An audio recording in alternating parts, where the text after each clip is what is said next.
자, 그러면 윤석열 대통령 귀국하고 나서 아마 국내 현안들이 많이 있을 텐데 그 이야기는 잠시 뒤에 하기로 하고요. 나토 정상회의 참석해서 과연 대통령실은 어떤 성과가 있었다고 평가하는지, 민주당에서는 이게 성과가 왜 없었다고 주장을 하는지, 그런 이야기들을 여러분과 함께 생각을 해보도록 하겠습니다. 김민정 기자. 네. 일단 가볍지만 어제 이 시간에 좀 저희가 상당히 무게 있게 다뤘던 내용 중에 하나가 나토 홈페이지에 윤석열 대통령의 눈을 감은 사진을 게재했던 것. 그 수정됐다면서요? 네, 곧바로 수정이 됐습니다. 예. 우리 대통령실에서 요청을 했던 겁니까? 네, 곧바로 요청을 했고요. 그리고 바로 바뀐 것까지 확인이 됐습니다. 예. 사진 보면 좀 확인을 해보죠. 눈 감은 사진이 어떻게 나왔었고, 그게 어제 주영진의 뉴스 브리핑이 진행될 때까지만 하더라도 저 사진이 그대로 있었는데요. 눈을 감은 사진이 어제 방송이 끝나고 나서 이제 제대로. 그러니까 전 이해가 안 되는 거죠. 저런 잘 찍힌 사진이 있는데 나토 직원이 왜 저랬을까? 확인을 안 했다는 것 아닙니까? 그런 비판이 좀 나오고 있습니다. 왜냐하면 여러 명이 같이 찍은 것도 아니고 5명이 올라가 있는 예. 사진인데 이걸 확인을 안 했다는 게 좀 결례가 아니냐, 뭐 이런 비판이 나오고 있는 거죠. 외교부 취재하면서 저 관련해서는 뭐 어떤 이야기 좀 들은 거 없어요? 사진 관련해서는 단순히 해프닝이라고 설명을 하고 있습니다. 해프닝? 예. 예. 해프닝이지만 어쨌든 우리 대한민국 국민 시청자분들이 느끼기에는 상당히 기분이 좋지 않았던 사실이면 틀림이 없다. 네. 그리고 외교부나 이쪽에서는 이른바 조 바이든 대통령의 노룩 악수, 그 악수에 대해서 사실 많은 분들이 관심을 갖고 뭐 비판적인 의견을 내주시는 분도 있고, 또 어떤 분들은 조 바이든 미국 대통령이 저것도 결례다. 또 박지원 전 국가정보원장 같은 경우는 정치인들이 의뢰, 정치 오래 한 사람들은 악수하면서 그 다음 사람 쳐다보는 게 습관이기 때문에 뭐 너무 무게 둘 필요가 없다 그러는데, 뭐 외교부나 이런 데서는 또 어떻게 이야기를 하던가요? 외교부에서는 당연히 이제 후자 쪽으로 얘기를 하고 있습니다. 뭐 크게 뭐 이 발언조차도 뭐 공식적으로 하는 건 네. 아니지만 크게 의미를 둘 거는 없다. 의례 일어나는 해프닝이다. 이런 정도로 얘기를 하고 있죠. 예. 윤석열 대통령이 아마 국내에서 이렇게 또 보도가 됐다는 것도 듣긴 들었을 텐데 나중에 또 관련한 질문이 나왔을 때 어떻게 대답하는지 한번 보겠습니다. 자, 윤석열 대통령 나토 정상회의 마지막 날도 상당히 바쁘게 보냈습니다. 존슨 영국 총리와의 정상회담, 그리고 취소가 되면서 나토가 또 결례하는 것 아니냐, 대한민국 윤석열 대통령 외교적으로 홀대당했다, 이런 비판이 나오기도 했었는데요. 나토 사무총장과의 면담이 출국 전에 이루어지긴 했습니다. 자, 그러면 먼저 존슨 영국 총리와의 정상회담, 그리고 나토 사무총장과의 면담 차례로 여러분께 들려드리겠습니다.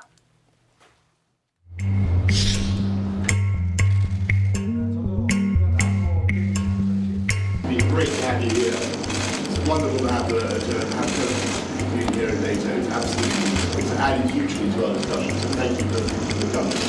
So the UK values our friendship and our partnership more and more. 저도 이번 나토 회의 참석이 아주 의미 있는 그런 기회였던 것 같습니다.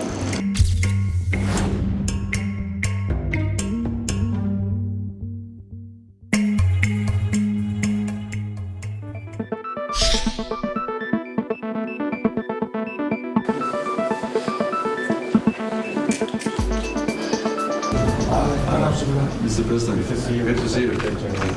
그리고 축하드립니다. 이번에 우리 총장님께서 큰 역할을 하셔서 나토에 또 새 회원국 2개 국가도 영입을 하시고 축하드립니다. Mr. President, it's a great honor to meet you, and as you know, we regard the partnership with the Republic of Korea as really an important partnership, and we so much appreciate that you are here for the first time that we have the President of South Korea participating at the NATO summit, and that reflects the importance of NATO and South Korea, and also all the other Asia-Pacific partners working more closely together. So thank you so much for coming.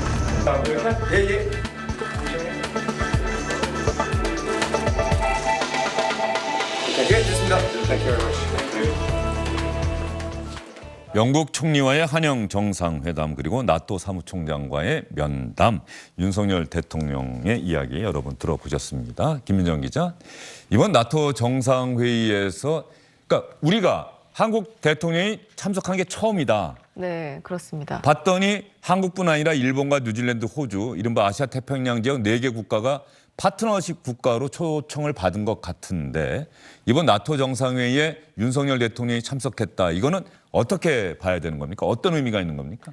사실 이번 나토 정상회의의 성격부터 다시 한번 네. 생각해 볼 필요가 있습니다. 굉장히 외신에서도 이번 나토 정상회담이 역사적 분기점이 될 거라고 해석을 했었거든요. 아, 그래요? 예. 이게 탈냉전 시대가 끝나고 신냉전을 알리는 신호탄이 되는 그런 회의다. 이렇게까지 표현을 하고 있습니다. 신냉전 시대의 신호탄이다. 네, 예. 그 이유가 뭐냐면 그 나토 정상회담에서 이번에 가장 눈에 띄는 부분이 두 가지거든요. 이제 먼저 러시아에 대한 나토의 입장입니다.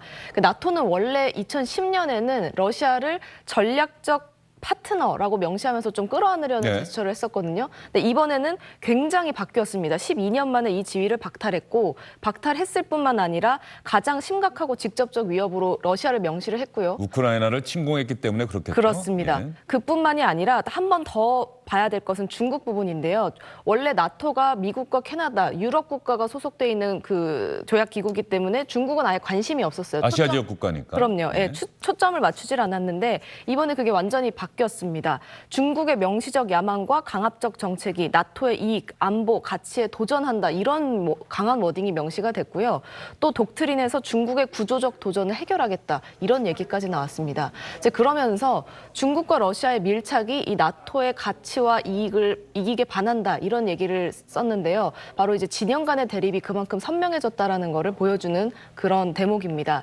그래서 미국이 이번에 그 대중국 전략 경쟁에 나서고 있지 않습니까? 이제 그런 차원에서 그 유럽 국가들은 사실 이렇게 나토 독트린을 넣는다고 해도 지역적인 이유 때문에 아시아 태평양으로 관여하기가 쉽지 않거든요.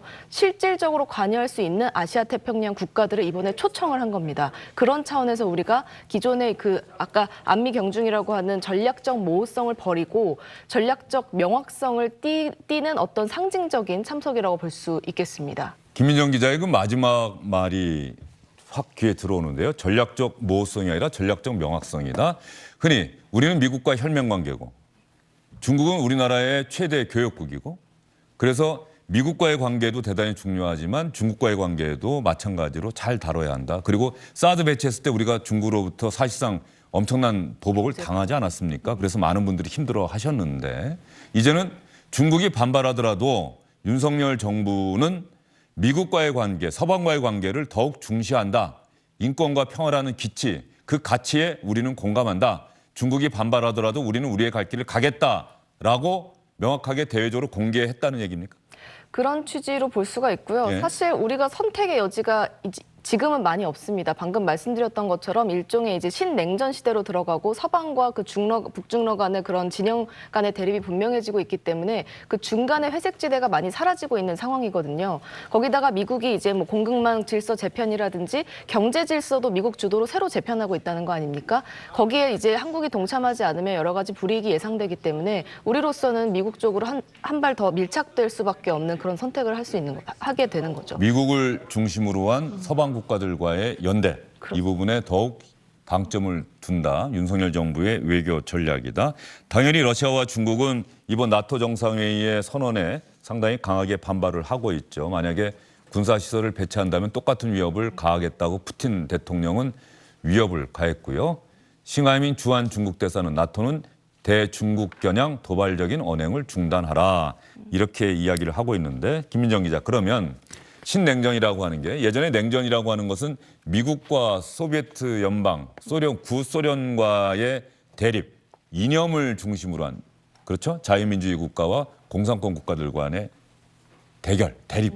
이게 이른바 베를린 장벽이 붕괴가 되면서 냉전이 끝났다 이런 평가를 받았었는데 탈냉전 시대다 그랬는데 이번 나토 정상회의를 계기로 해서 이번에는 미국과 서방 국가들이 옛 소련을 이은 러시아는 물론 중국까지 새로운 위협에 추가하면서 이제는 미국과 중국의 대립 구도로 세계 질서가 돌아가고 있다는 걸 사실상 공개적으로 인증한 것 아니냐 이런 생각도 좀 드는데 맞습니까? 그런 측면이 사실 좀 있긴 있습니다. 그리고 말씀하셨던 것처럼 이번에 이제 가치와 규범에 따른 연대라는 표현을 굉장히 많이 가치와 하는데요. 규범에 따른 연대. 네, 그래서 전문가들도 지금의 이런 신냉전 시대는 사실상 자유민주주의 체제와 그 권위주의 체제 간의 대립이다. 그러니까 중국과 러시아는 이제 권위주의 체제 아닙니까?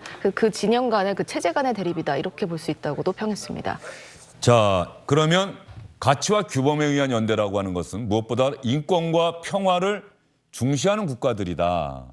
러시아와 중국은 인권도 소홀히 하고 러시아가 우크라이나 침공하는 거 보면 중국이 언제 타이완 침공할지 모른다. 또 서방에서는 이런 얘기들 많이 나오고 있잖아요. 그래서 인권과 평화를 상대적으로 소홀히 하는, 중시하지 않는 국가들이다. 그래서 그런 국가들과는 우리가 연대할 수 없다. 뭐 그런 얘기입니까? 그러니까 인권을 소홀히 한다라는 표현보다는 개인의 자유보다 어떤 그 권위 그 정권 이쪽에 더 방점을 두는 체제라고 표현을 하면 될 것 같습니다. 그러다 보니까 그런 부작용으로 인권 침해도 발생을 하고 있는 것이고요. 예. 이번 윤석열 대통령 나토 정상회의 기간에 다자 정상회담은 몇 차례 그리고 단독 정상회담은 몇 차례나 했는지 여러분 궁금하시죠? 저희가 화면을 통해서 간략하게 여러분께 정리해 드리고 김민정 기자에게 또 계속해서 질문을 드리도록 하겠습니다. 다자 정상회의는 나토 동맹국 파트너국 정상회의가 있었고요. 그리고 소다자 회의라고 하는 것은 한미일 세 나라 정상회담 그리고 이번에 나토 정상회의 초청을 받은 아시아 태평양 지역 4개 국가 일본, 호주, 뉴질랜드 정상과 함께 나토 사무총장과 함께 회담을 했던 게 있고요. 양자회담이 10건이나 있었군요. 호주, 네덜란드, 프랑스, 폴란드, 유럽연합, 튀르키예. 여러분 튀르키예가 어떤 나라인지 아시죠? 터키입니다. 근데 터키라고 하는 나라 그 이름이 자칫하면 서방 국가에서 또 칠면조 이렇게도 불리고 그러니까 좀 뭔가 부정적인 뉘앙스가 있어서 이 터키 의회에서 아예 저거를 법으로 정했다는 거죠. 우리의 국호는 튀르키예로 바꾼다. 그래서 유엔도 저걸 승인을 했다는 거예요. 튀르키예, 덴마크, 체코, 캐나다, 영국. 그리고 스페인 국왕 나토 사무총장과는 면담을 했고요. 스페인 기업인들과 오찬 간담회 한 건, 3박 5일 동안 16건의 주요 일정을 소화했다. 이런 말씀 여러분께 전해드리도록 하겠습니다. 그러면 김민정 기자, 이번 윤석열 대통령의 나토 정상회의 참석 첫 다자 외교전이었고 첫 해외 순방이었는데 어떤 성과가 있었고 어떤 과제가 또 남아 있을까요?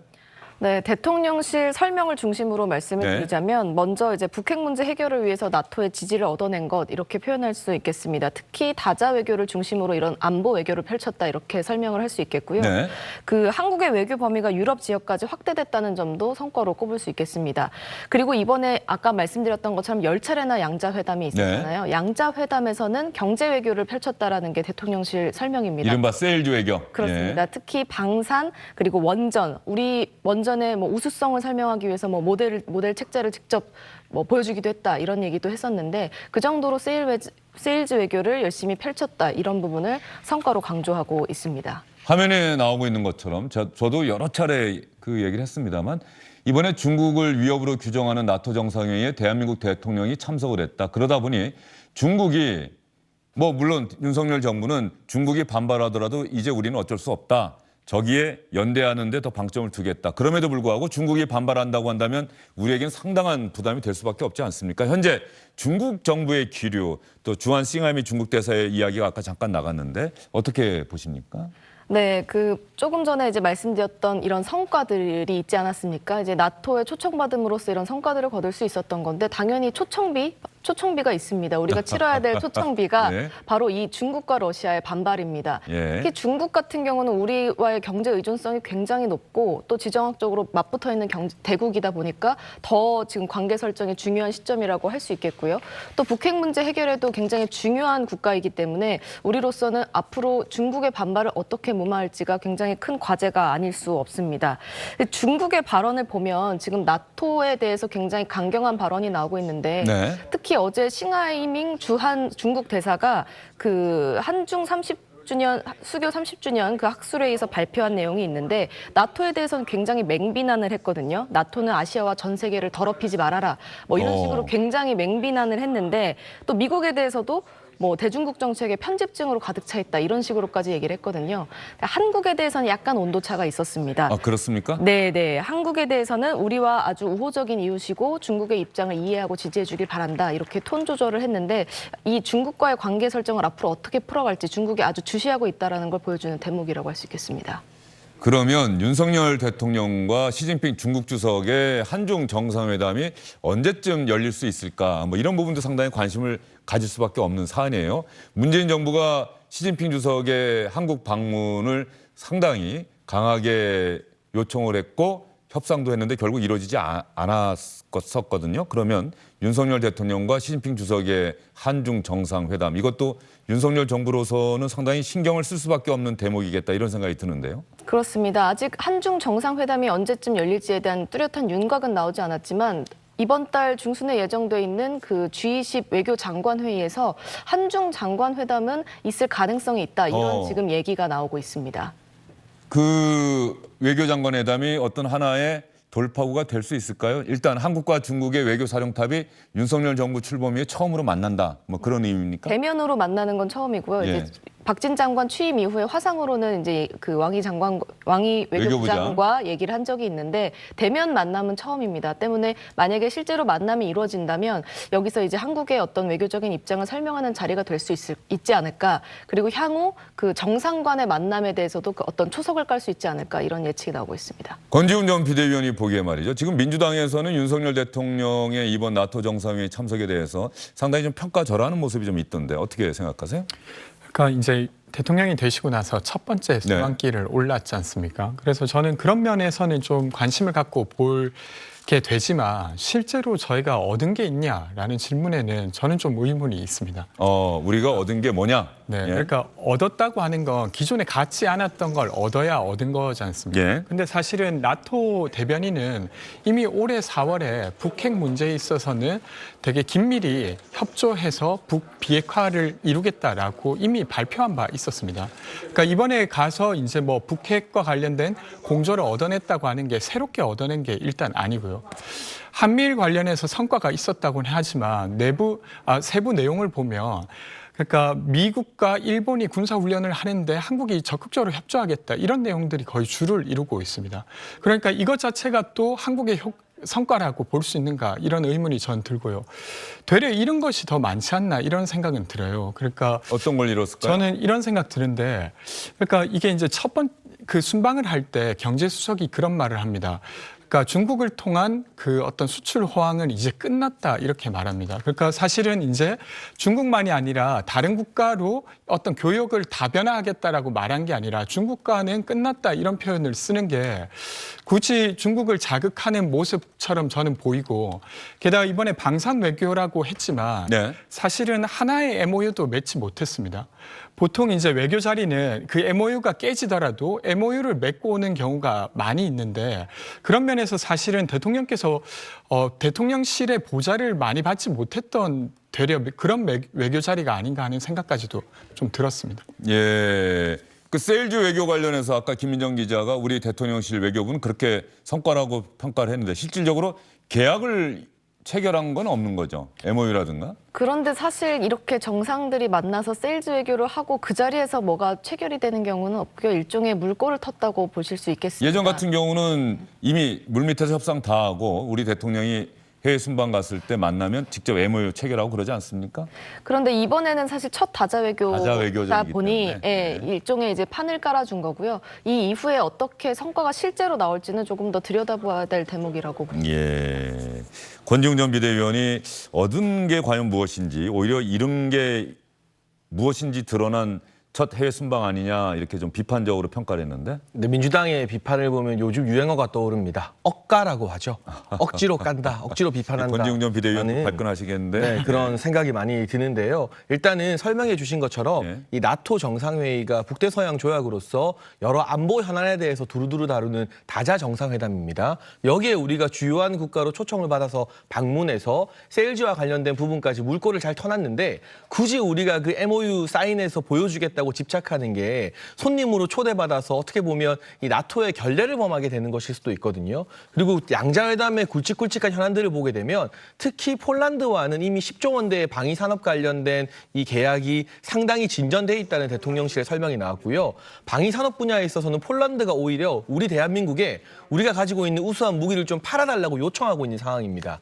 이 기회를 놓치지 않고 방위산업 분야뿐만이 아니라 직접 원자력 팜플렛까지 건네면서 원전 셀스까지 윤석열 대통령이 몸소하고 왔기 때문에 앞으로 하반기 동안 이 나토에서 얻은 물꼬를 어떻게 결실로 잘 매짐하느냐를 보고 평가해도 늦지 않다. 충분히 긍정적인 기류들이 많이 오간 양자회담의 디테일들이 있었다라고 말씀을 드리고 싶고요. 안미경중이라는 단어를 많이 썼는데 지금의 국제 정세에서는 안보 따로 경제 따로가 이제 불가능해진 것 같아요. 네. 경제안보 비서관이라는 자리도 대통령실에 새로 생겼고 바이든 대통령 같은 경우도 안보 회의를 할 때 반도체 관련 기업인들을 다 참석시킵니다.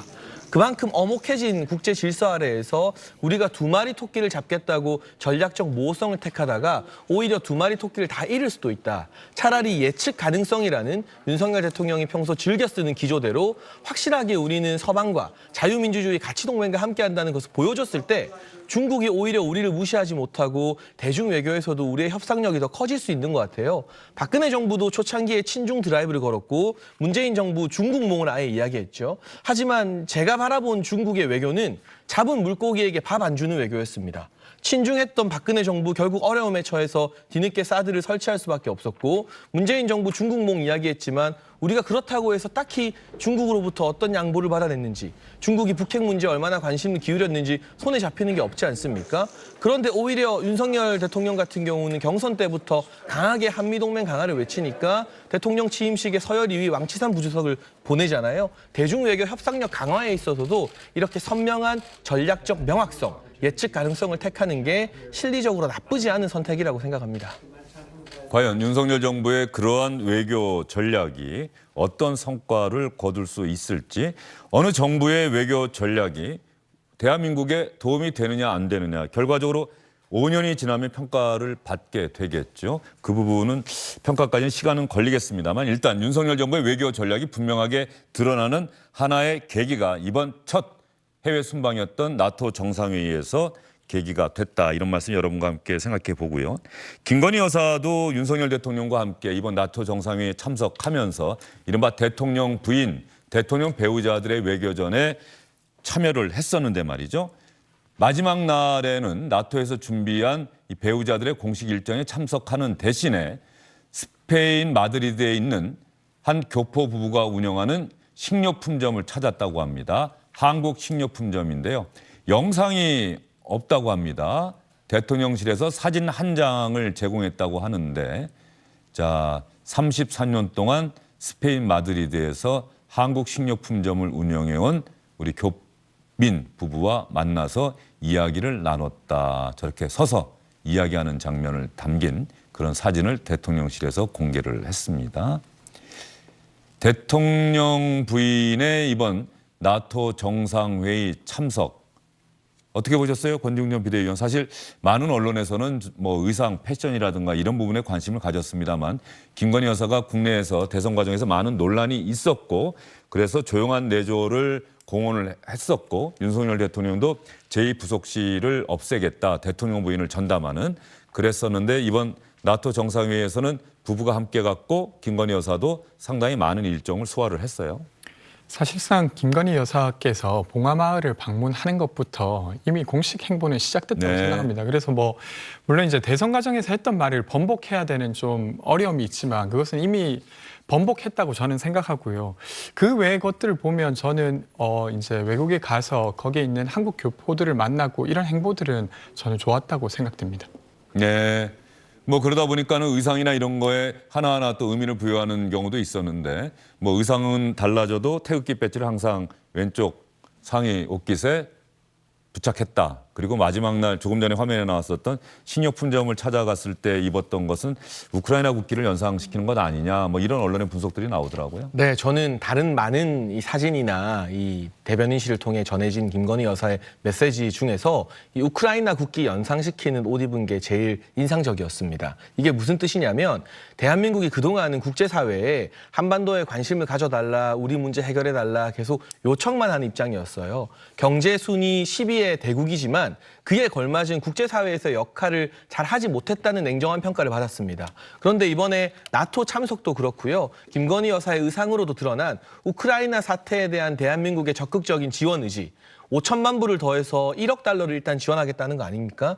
이런 것부터가 대한민국도 국제사회에서 역할을 다 하겠다. 자유민주주의 동맹의 일원으로서. 그러니 나토나 이 서방 세계의 국가들도 북한 비핵화에 대해 합당한 관심을 가져달라고 우리가 부탁하는 게 아니라 당당하게 요구하는 외교 프레임의 전환을 저는 이번 나토 정상회의 무대에서 봤었거든요. 윤석열 대통령의 연설도 그런 기조 아래 맞닿아 있었고, 거슬러 올라가면 취임사에서 세계 시민이라는 단어를 강조했던 게 네. 복선이 아니었나 싶습니다. 그런 의미에서 대한민국의 대통령 배우자, 옛날 표현으로는 영부인이 우크라이나 국민들에게 위로가 될 수 있는 이런 의상 메시지를 전한 게 이번 이 일정 내내 김건희 여사의 행보 중에서 가장 손에 꼽을 만큼 잘한 부분이라고 평가하고 싶습니다. 예, 김건희 여사가 넘어야 할 허들은 여전히 분명히 남아있긴 하죠.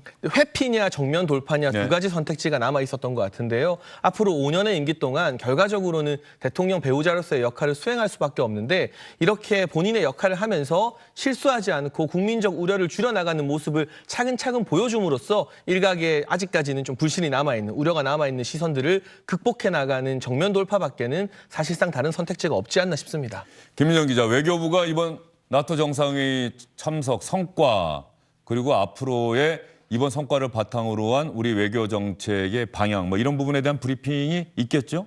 네, 아직은 없었고요. 먼저 대통령실에서 나올 걸로 네. 보입니다. 다만 이제 저희가 나토 정상회의에 이제 대통령이 참석했을 때부터 이제 대중국 견제 노선에 확실히 올라타는 거 아니냐 이런 질문을 상당히 여러 차례 했었는데요. 네.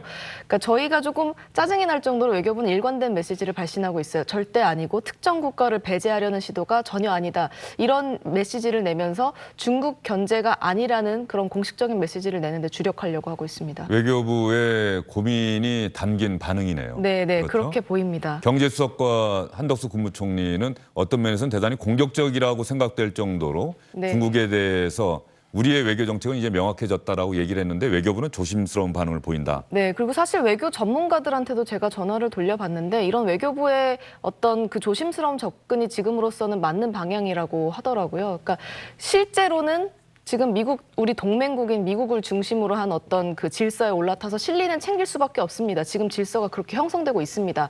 다만 실리는 챙기되 어쨌든 중국은 우리가 관리해야 되는 굉장히 중요한 인접 국가 아니겠습니까? 중국한테 보내는 메시지는 굉장히 정교하고, 우리는 너네를 견제하려는 게 아니야. 우리 국익에 이게 필요해. 이런 것들을 충분히 설명하려는 조심스러운 접근이 필요하다는 거죠. 예, 미국과 중국 사이에서 우리가 샌드위치가 되느냐 아니면은 적극적인 균형자, 중재자가 되느냐, 이거는 윤석열 정부에게 상당히 남겨진 큰 숙제가 아닐까 싶은 생각이 드네요. 예, 김민정 기자 오늘 설명 잘 들었습니다. 여기서 인사드리도록 하겠습니다. 수고하셨어요. 안녕하십니까, 주영진입니다. 더 많은 뉴스와 라이브 이벤트를 보고 싶으시다면 화면 오른쪽을 눌러서 구독해 주시기 바랍니다. 저희 SBS 앱을 다운로드 받으시면 뉴스 속보 알림도 받아보실 수 있습니다. 텔레비전으로도 SBS 뉴스, 유튜브로도 SBS 뉴스 잊지 마시기 바랍니다.